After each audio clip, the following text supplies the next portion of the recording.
This time we're going to be taking a look at the Reman Warbird, the Scimitar for the Romulan faction, and we'll get right in and take a look. Here we have our Reman Warbird dial. It's decently maneuverable despite its size. Very speedy. Even has that come about maneuver in there. Lacking the 1 90-degree turns and the 2 90-degree turns. Has pretty much everything else though. There's our Reman Warbird. As you can see, it's kind of mid-range maneuverability, lacking the tight turns at short speed and anything at higher speed, but it definitely has a nice top end. And that 4 come about is kind of unexpected, especially of a ship this size. And there's our named Scimitar. It is unique. 6 attack, 2 agility, 7 hull, 4 shield. The 4 shield's kind of disappointing, but the 7 hull kind of makes up for it. 2 agility on a ship this size is nice, but almost all the Romulan ships have at least 2 anyway. So down here we have 2 tech upgrades, 2 weapon upgrades, and a crew upgrade. Kind of light on the crew. Nice ability to pile on some weapons there. For 38 points, we get evasive, target lock, cloak, and sensor echo. Standard Romulan setup there. And our named ability on this one is after you attack while cloaked, you can place an auxiliary power token by your ship to keep your cloak from flipping to its red side. It's kind of nice because you can always pull a green maneuver the next turn, which gets rid of the auxiliary power token, still lets you take an action that turn and remain cloaked. Kind of would have liked to see some kind of special ability to let you keep your shields up while you were cloaked, though. Would have been more fitting of the ship. This still works, but we already have the advanced cloaking device and things that do very similar abilities. And our generic Reman Warbird. Still pretty respectable stats. You lose 1 more shield. You lose a tech slot for 2 points less. Not losing too terribly much. You lose that special ability, of course, and 1 shield. The rest is kind of nothing important, so definitely still a viable ship there. For our captains, we have younger, more annoying Picard. Shinzon, who's unique. It's kind of funny that they made him with no reference that he can be played alongside Picard, so you can use both at the same time and reenact your favorite battles from Nemesis. Captain skill at 9, which is very respectable. 1 elite talent for 6 points. His special is not exactly as cool as I was expecting. I was hoping for something more along the lines of the starter set Picard's ability. But instead we get, during the gather forces step of the setup, you can, instead of purchasing a elite talent for normal, you can spend 4 points and place up to 4 upgrades face down beside this card. They remain face down until you decide to use one. When you do, you select the one you want and then you discard the rest. Kind of gives you a little bit of versatility. You can choose what you need for the situation as it arises. You can also get some for cheaper because they're only 4 points instead of whatever. The downside is that they have to be Romulan elite talents, which does limit you in some fashion. We usually play faction pure anyway, so it's really not a hindrance to us, but definitely an interesting ability. Could definitely see where it'd be useful. Just kind of wish he had more of a Picard type ability though, just to make him feel more like the clone he's supposed to represent. Next up we have the Reiner Viceroy. He's unique. Captain skill of 5 for 3 points. At the start of the game you place 2 mission tokens on this card. During the planning phase, after other ships have chosen their maneuvers, you can discard one of the mission tokens from this to target a ship at range 1 and look at that ship's maneuver dial, then select your maneuver. The target ship can't change its maneuver after you look at it. So kind of a nice ability, lets you anticipate where your opponents are going and then adjust your movement accordingly. Twice per game. But still an interesting choice, gives you some other options that Romulans don't normally have. Next up we have Hereand. This one's kind of an oddball in the pack. Of all the cards, he ended up being the Admiral, so we'll talk about that in a minute, but he's unique. Captain skill of 2, which is not impressive, but only 1 point, so you're not paying a lot for him. As an action, you can disable one of your crew upgrades to gain +1 attack dice this round. On a ship with a starting 6 attack, I'm not sure how much you would need him. He may be useful on some of the smaller, like the Romulan scout ships that only have a 1 or a 2 attack. But at the same time, you're disabling a crewman, and again on the Scimitar here, we only have 1 crewman, so much more useful on some of the smaller existing Romulan ships than the current ones. As an Admiral is where he becomes a little bit more useful. Here you have our Admiral Hereand. He's a +1 to your captain skill, which is nice. Still only costs 1 point, which is nice. And he gives you that ability as a fleet action. So he can be on one of those smaller scout ships and still give you the +1 attack die. So definitely an interesting ability there. If you don't know about Admirals, which you should by now, you can check out the Enterprise refit video, and I did a complete kind of a tutorial walkthrough on how the Admirals work and what they do. Last we have our generic Romulan Captain. Captain skill of 1 for no points. I find it kind of entertaining that the Shinzon card allows you to choose 4 different elite talents, but the pack only comes with 3. Not that you're not going to have others from other ships, I just found that kind of entertaining. Our first one here is Full Stop. It's going to be the first ship in the entire attack wing universe that gets this type of ability.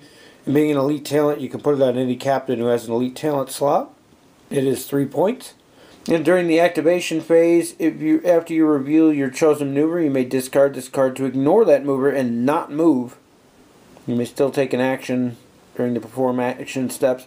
The nice thing about this one, as opposed to the full stop maneuver that is in X-Wing, is this does not give an auxiliary power on the same, or stress token in that game. But at the same time, this is a 1 use because it's a discard. Not sure how that plays with some of the cards that we have right now that stop discards. If it does combine with them, I can see this being really useful.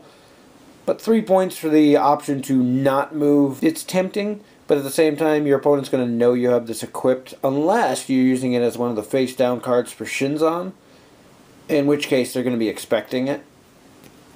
So, it has its uses, definitely as a face-down for Shinzon. As a face-up, your opponent's going to know it's there, they're going to be expecting you to use it, so it doesn't have quite the surprise factor in that situation. Next up, we have Target Weapon Systems. 3 points. And if you damage an opponent's hull with a critical, you can immediately discard this card to search the damage deck for a munitions failure or a weapons malfunction card instead of drawing the normal damage card. And then reshuffle the deck when you're done. It has its uses. Definitely, in the right situation, this can cripple an enemy ship. Basically give you a free round of firing back at them, because I believe, I'm not sure which one is which, but one of those 2 criticals makes it so that you roll no attack dice on your next attack. So you're basically buying yourself a free turn. And last we have Attack Pattern Shinzon Theta, which is 5 points. This is one of the ones that if you buy as a face-down card for Shinzon, you're actually saving a point on there. During the deal damage step of the combat phase, if you hit your opponent's ship, you may discard this card to add 1 additional damage to that ship's shields if possible for every uncancelled critical. This really comes into play with cards that are using things like advanced shielding, or some of the larger ships. There's even Romulan ones that have 6 shields or whatnot, that or even the Borg, that have really thick shields, and you're trying to penetrate through. If you can roll multiple crits in a roll and they can only cancel a few, then all those extra crits do extra shield damage, giving those crits a chance to go through. Let's say they only have 2 shield left, and after all said and done you roll 2 criticals. This is going to apply first. You're going to knock those 2 shields out, so those 2 crits are going to go straight to the hull, whereas normally they would have been absorbed by the shield. Definitely has its uses. 5-point discard is kind of harsh, but you also use this during the deal damage steps, so you already know how many hits have gone through before you're going to use it. So the timing issue kind of helps you out there. As one of the multiple cards you can get for Shinzon, I see it getting a lot of use. As a 5-point discard that you're putting on a normal captain, not so much. Definitely has its uses, though. It can be a game-changing card if played in the right circumstances. For our only crew upgrade, we have Reman Boarding Party. I find it kind of funny, for the one of the few non-unique cards in the expansion, you only get one of them. Though there's only 1 crew slot on the ship, so it costs 4 points. As an action, if your ship's not cloaked, you can disable all your remaining shields and target a ship at range 1 to 2 that's not cloaked and has no shields. You discard this card to disable all upgrades on the target ship. That doesn't disable admirals or captains, because they're actually not considered upgrades, but everything else that would work against definitely has its uses. Late game, once shields are beaten down, you're not going to have a shield, they're not going to have a shield. Definitely more effective. Early game, it's kind of situational, because you got to meet all of the requirements. Definitely has its uses, though. Multiples of these would be pretty mean on a smaller ship that could get in and just start dumping these. I'm not sure how many crew slots something like the Vo has, but I could see something like them being used for these. Just because even with its shields down, it still has that 3 agility, which is going to help it. For our weapon upgrades, we have Photon Torpedoes. Kind of oddball for a Romulan ship. You usually expect plasma torpedoes out of there, but 6 points, a little steep for torpedoes, but they do get the extra bonus. They're 5 attack dice, require a target lock and a disable. If fired from a Reman Warbird, you gain +2 attack dice. So it makes it a 7-die attack, and that's why they justify the extra points on there. And can be fired from front or rear arc. Not horrible, lacks the battle station to crit ability of normal Photon Torpedoes, but for the option of rolling up to 7 dice. But again, as I said in a lot of other videos, with your main primary weapon on the ship being a 6 attack die weapon, the +1 attack die for the cost of a target lock and 6 extra points, not feeling it too much. The rear arc has its uses, but almost think in most situations, unless you're planning on using it from the rear arc, you're almost better off firing your primary weapon with a target lock. That 6 dice with the reroll just seems so much more effective to me than a 7-die attack. Your mileage may vary. Some people may prefer torpedoes. Like I said, they do have the ability to fire out the rear arc, so they're not completely useless. Just still have not found the right reason to bring torpedoes. This is the beastly weapon of the pack. Our thalaron weapon. It is unique. 10 points, which is kind of steep, but for what it does, if it wasn't a one-time use, it's right up there with the transphasic torpedoes at this point. Range 2 to 3, 10 attack dice, which is crazy. Puts it right up there with the cutting beam as far as weapons go. And does not require a target lock, which is amazing. You discard this card to perform the attack instead of inflicting normal damage for each uncancelled hit or critical. You discard the captain or 1 upgrade, crew upgrade on the target ship. If the captain and all the upgrades on the ship are destroyed, any additional uncancelled hits or crits damage the ship as normal. Can only be purchased for the Reman Warbird. Basically, you roll your 10 dice, they roll their defense, and anything that hits or crits starts removing crewmen and captains. Once all their crew and all their captains are gone, it's their choice, the target ship, then you can start doing damage. The downside right here is this line where maximum of 5 damage. So you want to use this early on if you do take it. You can wipe out an entire crew. Against Federation, it's pretty lethal. Their ships mainly rely on having large complements of crew to give it all their special abilities. anything that has a really powerful captain, this is a good way to get rid of it.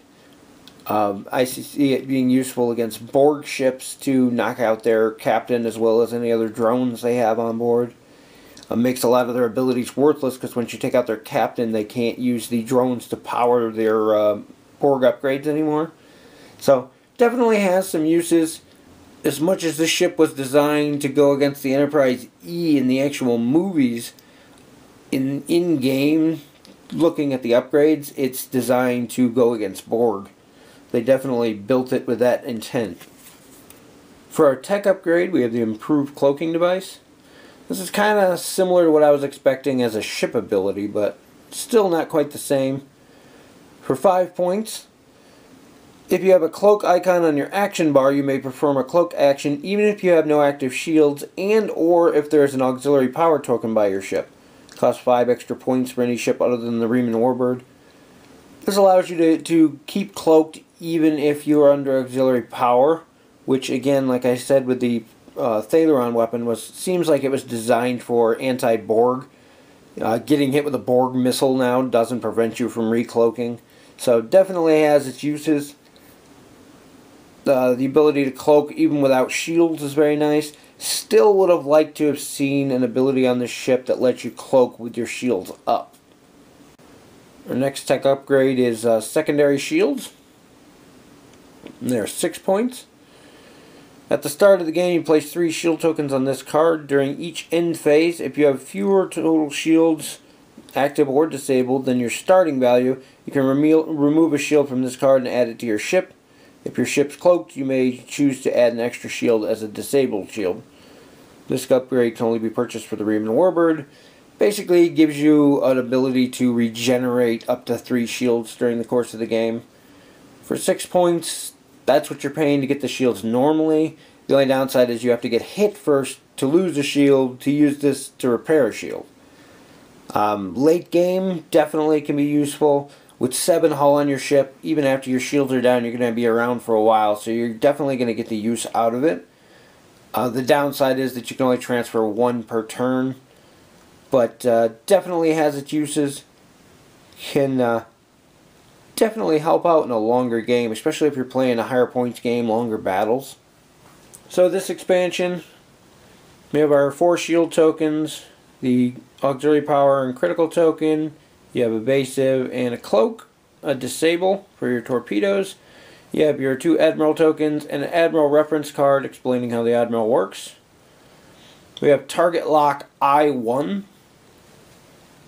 Our mission this time around is the Bassin Rift. It's a 2-player. Doesn't require anything. It's a completely open battlefield. It's 1-on-2. You have a 60-point squad, which is 1 Federation ship and 1 Romulan ship, versus a 70-point squadron of 1 Reman Warbird with whatever upgrades you want on it. And I'm not sure the actual mission itself. There's a thing on electromagnetic distortion and the special rules that apply. So I haven't played this one, so I'm not sure exactly what it is, but comes down to a destroy versus destroy win condition there. So I always like the ones with the extra mechanics like this electromagnetic distortion thing in here. They always add a little bit more fun. There was a couple for the Badlands with like plasma storms and things.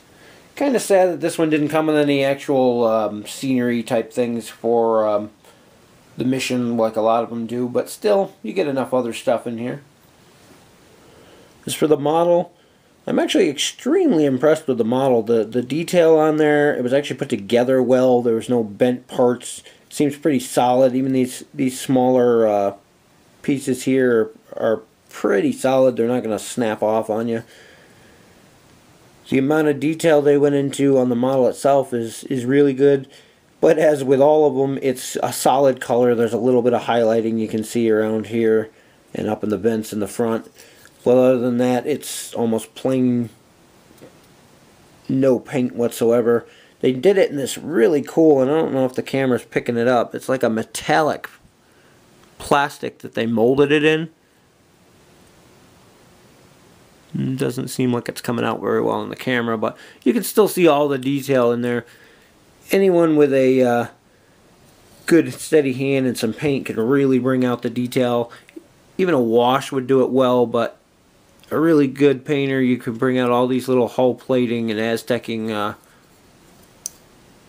metal plates they have on there to really give the ship some life.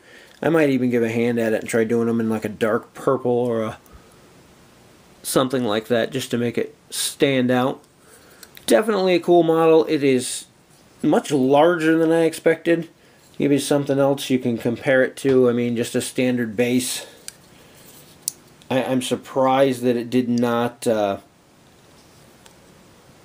get put on the larger base. Happy that it's on a smaller base, but still, definitely a cool model. For the base, there we have our named Scimitar. You can see the front and rear arcs, both 90 degrees. And there's our generic Reman Warbird. One thing I'd like to point out on these, and I noticed on 2 of the 3 ships in this wave, they lack the chevron arrow on the front of the base that used to tell you which way to orient the ship and the plate when you're putting them on.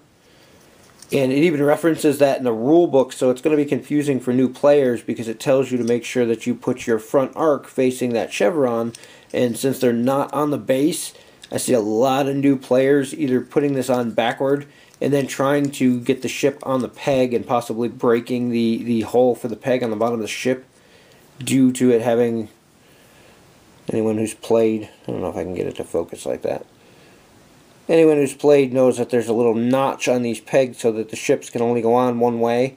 And without that little arrow on there to explain to new players which way is forward, it's very easy to put the ship on incorrectly or try to force it on there and then snap the little plastic column on the bottom here of the base that this only fits into one way. And it's very easy to either put that in incorrectly, which I can't even do from this angle because I can't see. But, yeah, to put that on incorrectly or to twist it and then snap that little plastic piece off. I had a couple ships that when they were sitting on the base, they were actually crooked, and I tried just turning them slightly to adjust it and snap that on my own. So, definitely can see that as a problem for new players. I'm not sure why they stopped doing that, and like I said, it's only on 2 of the 3 new ships. All in all, this is a really powerful ship for the Romulans. The Valdor was the king of the hill. I think this may displace it. It's a little more expensive points-wise, a little less maneuverable at slow speeds, but definitely a more powerful ship. This in combination with a Valdor or 2 might be a really mean fleet with the new setup rules where you get 120 points, I think it is, and a 3-ship minimum. I definitely can see that being a playable force. We'll have to see where things go, but right now I see this as being one of the best ships to face off against the Borg as well. With the upgrades it has, plus some of the other things Romulans have available, definitely make it a vicious competitor. Romulan Tactical Officer on here. I know you only get the 1 crew slot, but definitely see him as being useful for that extra reroll. And making those 6 attacks plant. You put this in a fleet with Denatra on the side and a couple other bonusing things, and suddenly you're looking at really high die attacks, and those extra rerolls will definitely come in handy. So, definitely a nice addition for the Romulans. I would say a must-have at least one of these if you're a Romulan player. If not, there's really nothing in here that you can't live without. So if you're not a Romulan player, you could skip it if you wanted to. In the very least, I think it's cool to have this just to use the actual Scimitar for the Destroy the Scimitar mission that came with the Valdor. So you don't have to use the little token anymore. But anyway, that's it for this one, and I'll see you in the next video.